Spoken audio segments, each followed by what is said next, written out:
Hello students, आज हम करेंगे अपना एनर्जी बैंड। ठीक है कि एनर्जी बैंड आपका क्या होता है क्रिस्टल्स में। ठीक है, क्रिस्टल्स मतलब कि आपके पास जो अभी तक आपने पढ़ा है एनर्जी बैंड, एनर्जी लेवल्स। ठीक है, एनर्जी लेवल जो आपने पढ़े थे एटम वाले चैप्टर में। ठीक है, उसमें क्या था, आपको एज अ लाइन्स शो कर रहे थे। हम क्या कर रहे थे, हम उसको एज अ लाइन शो कर रहे थे। कैसे, अब देखिए आपके पास अगर कोई भी एटम था, ठीक है, तो उसमें क्या था, आपके न्यूक्लियस होता था और उसके नियर अबाउट ऑर्बिट में आपके इलेक्ट्रॉन्स होते थे। तो वो इलेक्ट्रॉन्स की हम बोल रहे थे कि एक पर्टिकुलर एनर्जी है। ठीक है, हमने कैलकुलेट भी किया था हाइड्रोजन के लिए कि उनकी उस ऑर्बिट में एक पर्टिकुलर एनर्जी है, लेकिन वो कब हमारे पास वैलिड था। ठीक है, वो हमारे पास कंडीशन कब वैलिड थी कि जो एनर्जी लेवल्स है, first of all our topic is band, energy band. ठीक है, एनर्जी बैंड। तो देखिए इसमें क्या था, एनर्जी लेवल एग्जिस्ट करते हैं हमारे। ठीक है, एनर्जी लेवल एग्जिस्ट करते हैं, लेकिन वो कब एग्जिस्ट करते हैं। ठीक है, एनर्जी लेवल एग्जिस्ट करते हैं, किस कंडीशन में एग्जिस्ट करते हैं, तब हमारा सिर्फ एक एटम होता है। जब हमारा सिर्फ एक एटम होता है उस कंडीशन में हमारे एनर्जी लेवल एग्जिस्ट करते हैं। मतलब आपके पास सिर्फ एक न्यूक्लियस है और उसके चारों तरफ आपके इलेक्ट्रॉन्स जो हैं वो रिवॉल्व कर रहे हैं। तो इस कंडीशन में आपके पास इस शेल में जो इलेक्ट्रॉन है उसके पास एक स्पेसिफिक एनर्जी है, मतलब उसकी लेवल वैल्यू फिक्स है। ठीक है, इस ऑर्बिट में अगर आपके पास इलेक्ट्रॉन है तो उसके पास क्या है, आपकी एनर्जी जो है वो फिक्स है, दैट इज नॉट चेंजिंग। उसे हम बोल रहे थे क्या, एनर्जी लेवल। एनर्जी लेवल की बात आती है तो वो हमारी कब करती है, जब हमारा सिर्फ एक एटम एग्जिस्ट करता है। ठीक है, एनर्जी बैंड कब आता है। ठीक है, एनर्जी बैंड जब आता है then you have number of atoms. ठीक है, जब आपके पास नंबर ऑफ एटम्स हो जाते हैं तब हमारी बात आती है किसकी, एनर्जी बैंड की। ठीक है, अब वो देखिए कैसे। आपके पास आप लोगों ने डायग्राम में पढ़ा था एटम वाले चैप्टर में कि आप कुछ इस तरीके से लेवल्स डिफाइन कर रहे थे ना, स्ट्रेट लाइन लेवल आप इस तरीके से डिफाइन कर रहे थे। ठीक है, कि n की वैल्यू 1 है, n की वैल्यू 2 है, n की वैल्यू 3 है। तो इस तरीके से आपकी वैल्यूज डिफाइन थी। तो इसमें क्या था, आपकी एक पर्टिकुलर एनर्जी थी। यहाँ पर आप क्या था, एनर्जी रिप्रेजेंट करा रहे थे। ठीक है, कि इसमें क्या है, आपकी एनर्जी के n इक्वल्स टू 1 है तो यहाँ पर एनर्जी की कुछ वैल्यू है। n इक्वल्स टू 2 है, दैट मीन्स अगर सेकंड ऑर्बिट है या सेकंड शेल है तो आपके पास एनर्जी की कुछ वैल्यूज है। ये वैल्यूज डिफाइंड थी आपके पास, आपने हाइड्रोजन के लिए कैलकुलेट भी की थी। वो कब था, जब आपके पास सिर्फ एक एटम था। हमने ये जो एटम स्टडी किया था उसमें हमने सिर्फ यही देखा था कि आपके पास एक न्यूक्लियस है। ठीक है, एक न्यूक्लियस है। हमने एटम क्या, हमने सिर्फ एक के बारे में ही स्टडी किया था, हाइड्रोजन के बारे में जो बोहर मॉडल था हमने स्टडी किया था। उस थ्योरी में हमारे पास क्या था कि आपके पास आइसोलेटेड एटम था। क्या था आपके पास, आइसोलेटेड एटम एग्जिस्ट कर रहा था। उस कंडीशन में हमारी बोहर की जो थ्योरी थी वो वैलिड थी। ठीक है, बोहर की थ्योरी वैलिड थी जब हमारा आइसोलेटेड एटम एग्जिस्ट कर रहा था। ठीक है, अब क्या है, अगर आपके पास बहुत सारे, कल हमने जो स्ट्रक्चर क्रिस्टल स्ट्रक्चर स्टडी किया था। क्रिस्टल स्ट्रक्चर में हमने क्या देखा था, एक जर्मेनियम है उसके चारों तरफ जर्मेनियम थे, एक सिलिकॉन था उसके चारों तरफ सिलिकॉन थे। तो क्या था, आपके पास वो इस तरीके से बॉन्ड बना रहे थे। ठीक है, शेयरिंग बॉन्ड या कोवेलेंट बॉन्ड हम जिसे बोलते हैं, इस तरीके से आपका बॉन्ड बना रहे थे। तो क्या था, आपके पास ये एक एटम था, ये एक एटम, ये चारों तरफ एटम्स थे। ठीक है, तो अब क्या होगा, जो आपके पास एटम होगा उसके पास, अभी जब हमने पढ़ा था तो हम क्या बोल रहे थे कि आपका जो एटम है वो आपके जो चारों तरफ एटम है उसमें क्या है, जो न्यूक्लियस है वो चारों तरफ के इलेक्ट्रॉन्स को अपनी तरफ अट्रैक्ट करके रखता है, जितने भी आपके इलेक्ट्रॉन्स हैं। अब यहाँ पर देखिए उसके उधर क्या था, सिर्फ आपका एक न्यूक्लियस था जो सिर्फ अट्रैक्ट कर रहा था, जिसका इन्फ्लुएंस उन इलेक्ट्रॉन्स पर आ रहा था। ठीक है, वही था ना कि आपका जो एटम था उसमें जो न्यूक्लियस है वो जितने भी इलेक्ट्रॉन उसके आसपास है उसका ही अट्रैक्शन या उस न्यूक्लियस का ही इम्पैक्ट उन इलेक्ट्रॉन्स पर था।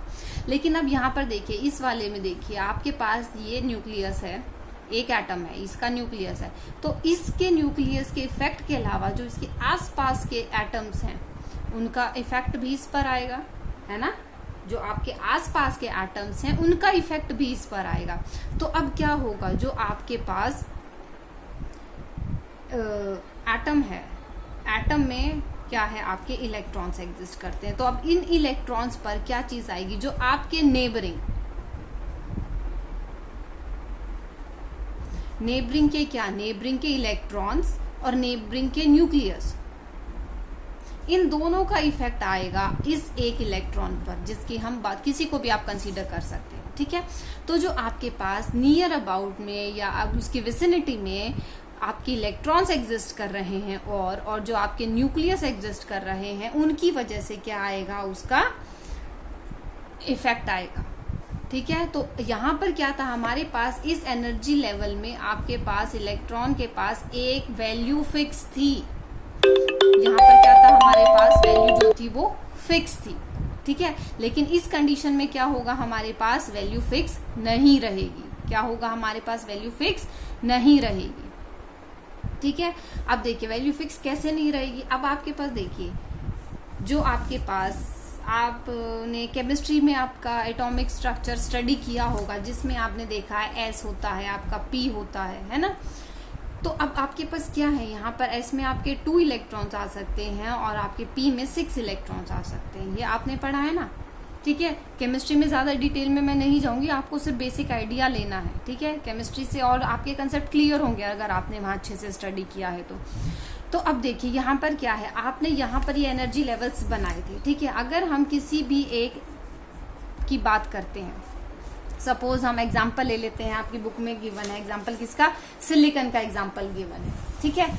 हमने क्या बोला कि सिलिकॉन हमारा एक क्या है, सेमीकंडक्टर है, ठीक है। सिलिकॉन क्या है, हमारा एक सेमीकंडक्टर है, ठीक है। ये हमने कल बताया था कि हाँ आपके पास सिलिकॉन और जर्मेनियम क्या है, आपके सेमीकंडक्टर्स हैं। तो हम सिलिकॉन का एग्जाम्पल ले लेते हैं, ठीक है। तो सिलिकॉन जो है उसका जो एटॉमिक नंबर होता है, ठीक है, आप कोई भी ले लें, ठीक है। सिलिकॉन का आपका 14, ठीक है, सिलिकॉन का आपका एटॉमिक नंबर है आपका 14, क्लियर। तो अब जब अगर हम इसको प्लेस करते हैं तो हमारे पास क्या शेल आती है, 1s2 2s2 4 इलेक्ट्रॉन्स हो गए आपके यहाँ पर, फिर 2p6, ठीक है। ये आपका फर्स्ट शेल कंप्लीट हो गई, सेकंड शेल कंप्लीट हो गई। अब हम जाएंगे कहाँ, थर्ड शेल में, 3s2 कितने हो गए, 6, 12 हो गए, तो आपके पास 2 और रह गए हैं, ठीक है। तो आ गया 3p2। तो अब यहाँ पर देखिए 3p2 हो गया है आपके पास, मतलब p वाला जो है उसमें 4 इलेक्ट्रॉन्स और आ सकते थे, ठीक है। तो अगर हम थर्ड शेल की बात करें तो थर्ड शेल में हमारे पास कितने इलेक्ट्रॉन्स आ सकते हैं, 8 इलेक्ट्रॉन्स आ सकते हैं थर्ड शेल में, है ना। थर्ड शेल में हमारे पास 8 इलेक्ट्रॉन्स आ सकते हैं, क्लियर। तो हमारे पास टोटल कितने प्रेजेंट हैं, प्रेजेंट कितने हैं, प्रेजेंट हमारे पास कितने हैं, 4 इलेक्ट्रॉन्स है। और हमारे पास स्पेस कितना है, वैकेंट स्पेस भी हमारे पास कितना है, 4 इलेक्ट्रॉन्स का ही है, ठीक है। कितना वैकेंट स्पेस है हमारा, 4 इलेक्ट्रॉन्स का ही वैकेंट स्पेस है आपके शेल में, ठीक है। तो अब देखिए यहाँ से आपके पास जो बात आती है वो ये आती है कि अभी तक जो अभी हम स्टडी कर रहे हैं, यहाँ पे हमने सिर्फ एक सिलिकॉन के बारे में देखा, हमने क्या देखा, एक सिलिकॉन के बारे में देखा। लेकिन अगर यहाँ पे आपके पास सिलिकॉन के बहुत सारे एटम्स हो जाएंगे, क्या होगा, सिलिकॉन के बहुत सारे एटम्स हो जाएंगे तो क्या चीज होगी, सिलिकॉन के बहुत सारे एटम्स होंगे तो आसपास के जो एटम्स हैं, आसपास के जो इलेक्ट्रॉन्स हैं, उनका इन्फ्लुएंस भी उन पर आएगा, ठीक है ना, उसका इन्फ्लुएंस भी उन सब पर आएगा आपके पास, ठीक है। तो देखिए हम आपकी बुक से ही एग्जांपल लेते हैं। आपकी बुक में बोला गया है कि आपके पास n नंबर ऑफ एटम्स है, ठीक है। आपके पास कितने हैं, आपका एक क्रिस्टल लिया गया है जिसमें आपके पास n number of atoms exist कर रहे हैं, क्लियर। तो अब देखिए आपके पास हमने देखा कि जो आउटर मोस्ट शेल थी सिलिकॉन की, उसमें आपके पास 8 इलेक्ट्रॉन्स आ सकते थे, ठीक है। कितने इलेक्ट्रॉन्स आ सकते थे, आपके पास 8 इलेक्ट्रॉन्स आ सकते थे। अगर आपके पास, ये सिर्फ एक एटम की बात की हमने जिसमें 8 इलेक्ट्रॉन्स आ सकते थे, लेकिन अगर हमारे पास n नंबर ऑफ इलेक्ट्रॉन्स होंगे, n नंबर ऑफ एटम्स होंगे क्रिस्टल में, तो आपके पास क्या होगा, if you have n number of atoms in a crystal, तो आपके पास क्या होगा, 8n इलेक्ट्रॉन्स आ सकते हैं ना, ठीक है। आउटर मोस्ट शेल में 8n इलेक्ट्रॉन्स हो सकते हैं, और सबके पास कौन सा आउटर मोस्ट शेल होगा, आपका थर्ड वाला ही आउटर मोस्ट शेल होगा सभी सिलिकॉन के एटम्स के लिए। तो अब देखिए जो आपके पास यहाँ पर था, सपोज आप इसका अगर एनर्जी लेवल को अगर ड्रॉ करते हैं, तो ये आपका है 1s, ये आपका है 2s, ये आपका है 2p, ये है आपका 3s, ये है आपका 3p, ठीक है। ये बेसिक मैं बता रही हूँ बेटा, अगर आपका बड़ा एटम होता जाएगा, उसका एटॉमिक नंबर इंक्रीज होता जाएगा, तो इसी तरीके से, लेकिन कंसेप्ट वही रहेगा आपका, ठीक है। तो अब देखिए यहाँ पर क्या है, 1s में कितने इलेक्ट्रॉन्स थे, 2 थे, 2s में कितने थे, 2 थे, 3p में कितने थे, 6 थे, 3s में 2 और 3p में 2 थे, ठीक है। यहाँ पर था। अब देखिए यहाँ पर थर्ड शेल की बात अगर हम करें तो ये वाली है थर्ड शेल, ये। अब थर्ड शेल में क्या होगा, आपके पास 4 वैकेंट प्लेसेस हैं, ठीक है। 4 क्या है, आपके वैकेंट प्लेसेस हैं।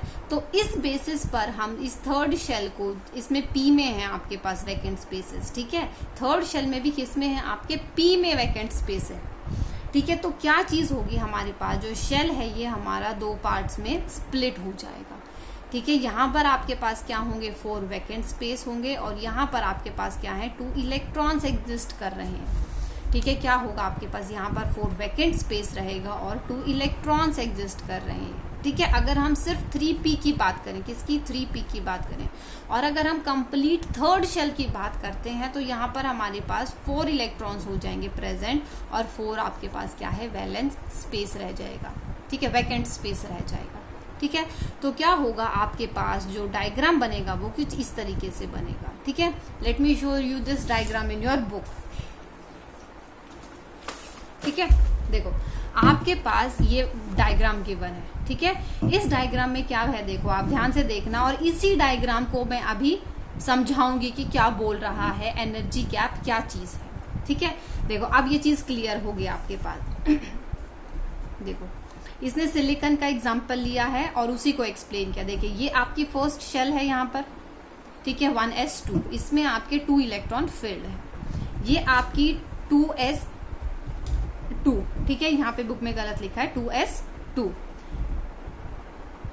ठीक है, इसमें भी 2 इलेक्ट्रॉन्स हैं आपके, क्लियर। अब देखिए जहां पर आपकी वैकेंसी की बात आती है, जहां पर आपके वैकेंट है, वहां पर देखिए इसने अलग से हाईलाइट किया और इसको रेड कलर से ड्रॉ किया है, ठीक है। तो अब देखिए इसमें क्या चीज है, इसमें आपके पास देखिए 3s2 है और 3p2 है। अब देखिए यहाँ पर ये जो गैप था, ठीक है, ये जो गैप था ये क्या है, आपका फॉरबिडन एनर्जी गैप कहलाता है, ठीक है। क्या कहलाता है, ये आपका फॉरबिडन एनर्जी गैप कहलाता है। अब देखिए इसमें हमारे पास ये ऊपर हमने इसको 2 पार्ट्स में स्प्लिट कर दिया, दिख रहा है आपको कि 2 पार्ट्स में हमने इस थर्ड शेल को जो है स्प्लिट कर दिया, ठीक है। यहाँ पर आपके देखिए, यहाँ पे देखो P और S दोनों मिक्स करके हैं, P और S आपको दिख रहा है ना, दोनों मिक्स करके इसने यहाँ पर स्प्लिट किया है। तो ये सिर्फ S की ही स्प्लिटिंग नहीं है, ये कंप्लीट थर्ड शेल को स्प्लिट किया है। यहाँ पर क्या किया है हमने, कंप्लीट थर्ड शेल को स्प्लिट किया है। तो देखिए ये जो आपकी यहाँ पर आपके इलेक्ट्रॉन्स प्रेजेंट होंगे इस वाले पार्ट में, जो आपका लोअर रीजन है, इसे हम बोलते हैं क्या, वैलेंस बैंड।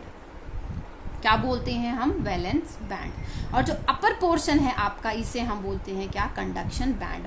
अब देखिए अभी तक आपने पढ़ा कि आपके पास लाइंस होती हैं, क्या होती हैं, आपके पास एनर्जी लेवल की लाइंस होती हैं। अब सडनली एनर्जी लेवल की लाइन से हमारे पास क्या आ गया है, एनर्जी बैंड आ गया है हमारे पास, ठीक है। अब ये देखिए कि एनर्जी बैंड क्या चीज है।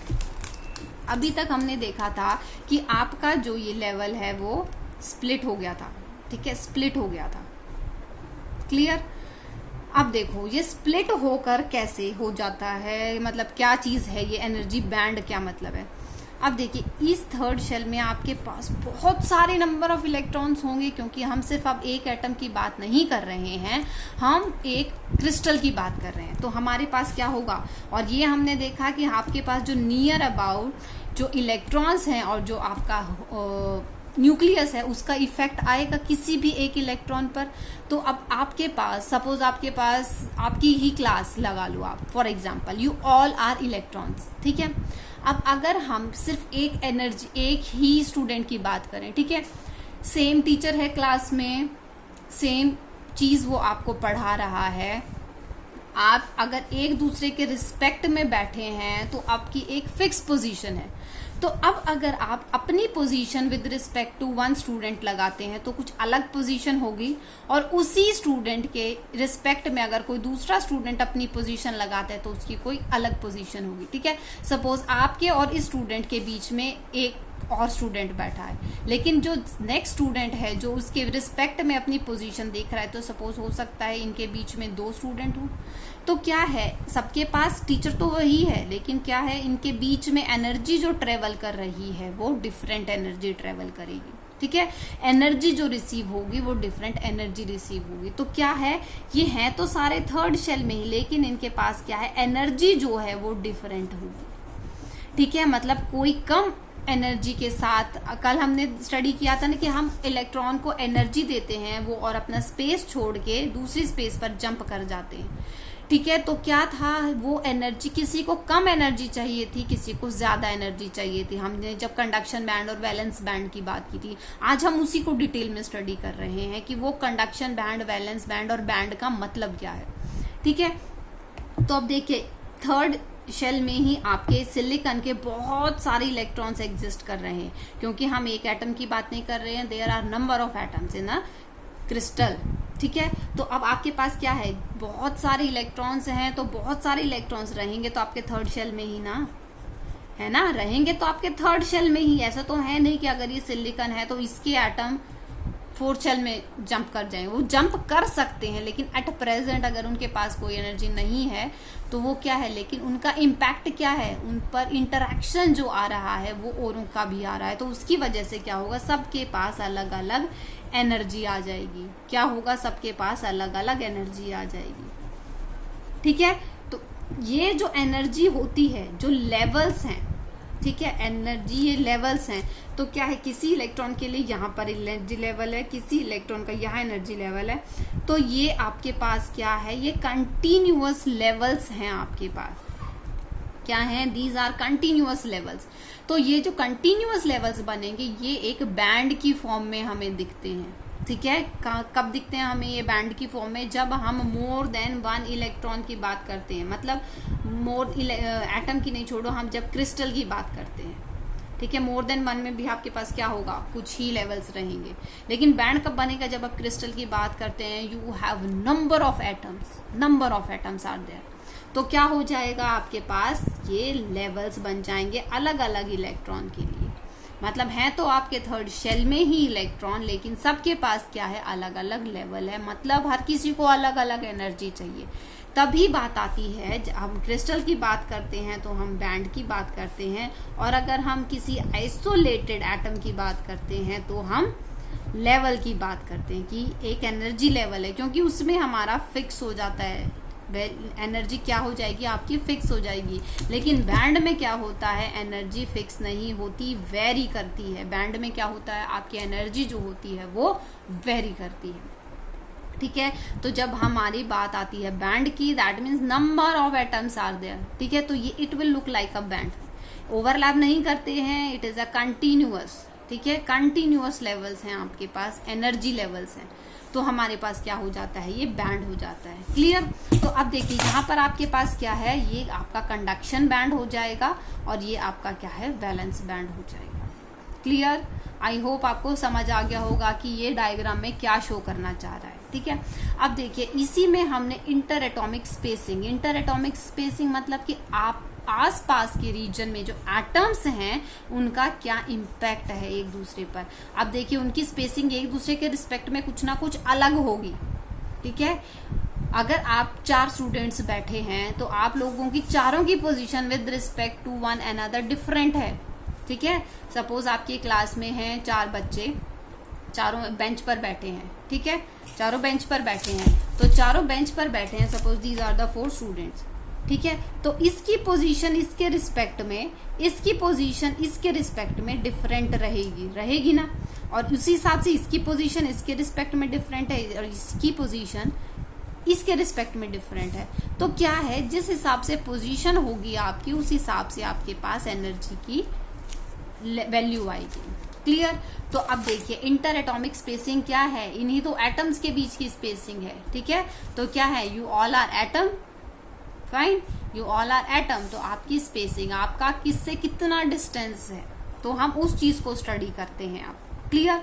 तो उस चीज को अगर हम स्टडी करते हैं तो आपके पास ये इंटर एटॉमिक स्पेसिंग दी है हमने अपनी एक्स एक्सिस पर, और वाई एक्सिस पर हमने एनर्जी को कंसीडर किया है। ठीक है, अब अगर ये इंटर एटॉमिक स्पेसिंग में देखिए, हमने अपने इस ग्राफ में 4 डिफरेंट वैल्यूज ली हैं, क्या, ए बी सी और डी, ए बी सी और डी। तो आर की वैल्यू अगर डी है, आर की सी बी और ए, डिफरेंट डिफरेंट वैल्यूज के लिए हमने 4 केसेस ली हैं या 4 कंडीशंस बोल सकते हैं जिनको हम देखेंगे। ठीक है, तो अब देखिए अगर आपके पास आर की वैल्यू डी है, दैट मीन्स अगर आपके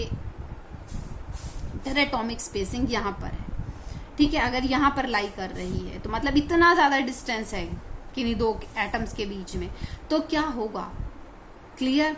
अगर किन्हीं 2 एटम के बीच में यहां तक की स्पेसिंग है, मतलब सी वैल्यू हमने कुछ ली है, तो क्या चीज होगी।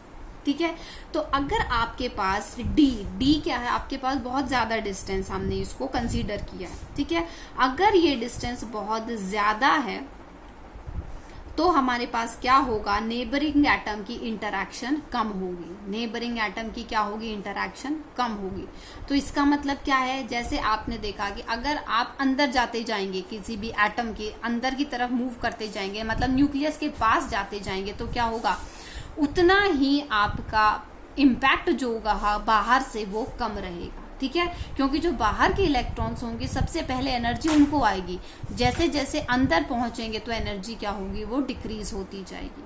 ठीक है, तो क्या होगा, कोई भी इंटरेक्शन नहीं होगा नेबरिंग एटम के बीच में। ठीक है, जितने भी आपके पास, हमने क्या कंसीडर किया था, there are n number of atoms in the crystal. ठीक है, क्या है, there are n number of atom in the crystal. तो जितने भी n एटम होंगे उन सब के पास इक्वल अमाउंट ऑफ एनर्जी रहेगी।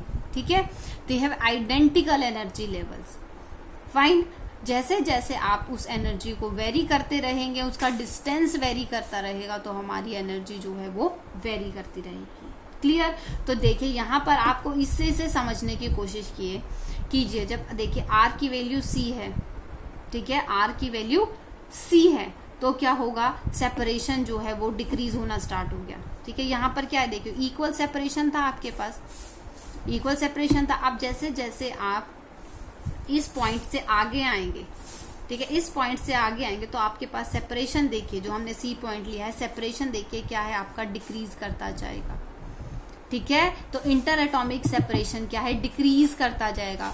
तो वैलेंस इलेक्ट्रॉन्स जो होंगे नेबरिंग एटम के, वो आपस में इंटरैक्ट करना, मतलब उनका इम्पैक्ट पड़ने लग जाएगा जो आपके इलेक्ट्रॉन्स होंगे। तो आप देखिए ये जैसे जैसे इधर मूव कर रहे हैं तो ये आपके बैंड है यहाँ पर फॉर्म हो गया। तो और पास अगर आप इसके मतलब और डिस्टेंस अगर और डिक्रीज होगा तो क्या होगा, उनका इंटरैक्शन और ज्यादा इंक्रीज होता चला जाएगा आपके पास। क्लियर। ऐसे ही आपके पास क्या है, जब हम बी तक आएंगे तो बी तक जब हम आएंगे तो क्या है, सेपरेशन और कम हो जाएगा। क्या होगा, सेपरेशन और कम हो जाएगा। और जो बैंड है आपके कंडक्शन बैंड और वैलेंस बैंड, ये मर्ज है। देखो यहाँ पर कोई सेपरेशन नहीं दिख रहा है आपको कंडक्शन बैंड और वैलेंस बैंड में। ठीक है, तो यहाँ पर आपके कंडक्शन बैंड और वैलेंस बैंड क्या होंगे, वो दोनों मर्ज हो जाएंगे। और जैसे आपके पास और फर्दर जब हम इंटरैक्शन इंक्रीज करेगा तो क्या होगा, आपके पास कंडक्शन बैंड और वैलेंस बैंड क्या होंगे, सेपरेट होना स्टार्ट हो जाएंगे। ठीक है, मतलब ये आपकी कब स्टेट आ जाती है, ये इक्विलिब्रियम सेपरेशन बोलते हैं। ठीक है, ये क्या कहलाता है, आपका इक्विलिब्रियम सेपरेशन। मतलब यहाँ पर देखिए सेपरेशन डिसअपियर था, मतलब दे आर टोटली मर्ज्ड, लेकिन अब यहाँ पर क्या है, सेपरेशन एग्जिस्ट कर रहा है। ठीक है, तो अब यहाँ पर आपके अलग अलग बन जाते हैं वैलेंस बैंड और कंडक्शन बैंड। यहाँ पर आपका फील्ड बैंड है और ये आपका एम्प्टी बैंड है। तो जो ये आपका फील्ड बैंड होता है इसे हम बोलते हैं वैलेंस बैंड, और जो आपका ये एम्प्टी बैंड होता है इसे हम बोलते हैं क्या, कंडक्शन बैंड। ठीक है, और ये बैंड क्या होता है, वैलेंस बैंड से जस्ट ऊपर लेवल होता है। ठीक है, वैलेंस बैंड से जस्ट ऊपर वाला लेवल होता है जिसे हम बोलते हैं क्या, कंडक्शन बैंड। क्लियर। और इन दोनों बैंड के बीच में जो गैप होता है हम उसे क्या बोलते हैं, एनर्जी बैंड गैप, जो हमने कल स्टडी किया था, है ना, हमने एक ओवरव्यू लिया था इस चीज के बारे में, या हम जिसको बोलते हैं एनर्जी गैप। क्लियर। अब देखिए और क्लियर, हम जब इसको ड्रॉ करते हैं, कल जो हमने ड्रॉ किया था, जो मैंने आपको ड्रॉ करके बताया था, वो कुछ इस तरीके से बताया था, इस तरीके से बताया था ना, कि ऊपर जो है वो आपका क्या है, कंडक्शन बैंड है, और नीचे जो है वो आपका वैलेंस बैंड है। कुछ इस तरीके से ही हमने ड्रॉ किया था और बोला था जब एनर्जी लेता है इलेक्ट्रॉन, वो यहां से जंप करके जाता है कहां पर, आपका कंडक्शन बैंड में। ठीक है, कहां पर जाता है वो, कंडक्शन बैंड में जाता है, और वो एक्साइटेड स्टेट कहलाती है उसकी। क्या होता है, वो इलेक्ट्रॉन एक्साइट होकर क्या है, कंडक्शन बैंड में जंप कर गए हैं। क्या कर गए हैं, वो एक्साइट होकर कंडक्शन बैंड में जंप कर गए हैं। क्लियर। तो बेटा ये आपका आज हमने सिर्फ क्या स्टडी किया है, एनर्जी बैंड क्या चीज होती है, ये कैसे फॉर्म होते हैं।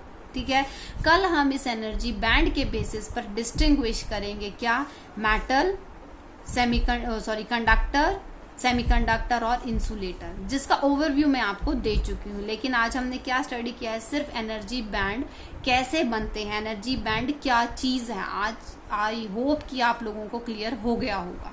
ठीक है, तो नेक्स्ट वीडियो जब हम करेंगे तो हम उसमें स्टडी करेंगे क्या, इसके बेसिस पर, एनर्जी बैंड गैप के बेसिस पर क्या इनका डिस्टिंक्शन करेंगे। ठीक है, that's all for today class. Thank you students.